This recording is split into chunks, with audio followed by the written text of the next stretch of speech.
Début d'après-midi, à Curpipe, un dimanche de février.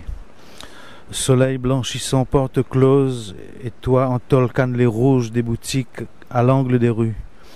Surchauffe du béton armé de cette maison post-coloniale de la rue Le Clésio, où chacun est claquemuré dans la pénombre, alourdi par le bois sombre de l'ameublement traditionnel.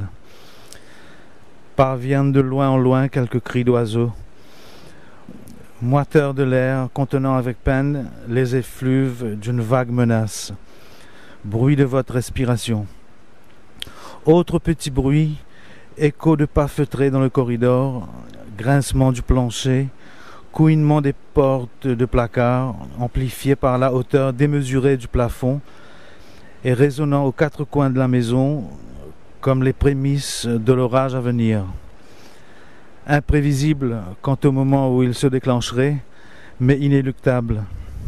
Les causes, les mêmes qui dans tant d'autres foyers tournaient ordinairement en simple gronderie, dégénéraient vite ici en drame, avant de finir souvent par des éclats.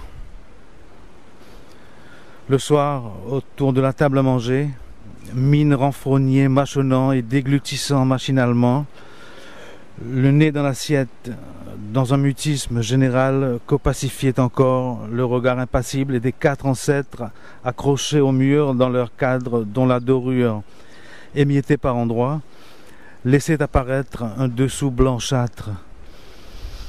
Vous aviez l'impression que chaque colère paternelle vidait en lui un puits qui se remplissait aussitôt à nouveau. Alors s'installait un autre silence. Un soir, en entrant dans votre chambre, vous avez trouvé sur votre table de travail 2 feuillets dactylographiés, mystérieusement déposés en votre absence. C'était un poème. Perplexe, vous avez commencé à le lire, puis, sans vous en rendre compte, vous l'avez jusqu'au bout d'un seul trait. Perplexe, vous avez commencé à le lire, puis, sans vous en rendre compte, vous l'avez lu jusqu'au bout d'un seul trait. Ce texte, où l'auteur s'adressait directement au lecteur, était puissant et calme à la fois, et il vous parlait. C'était la première fois qu'un poème avait quelque chose à vous dire. Il s'intitulait « If ».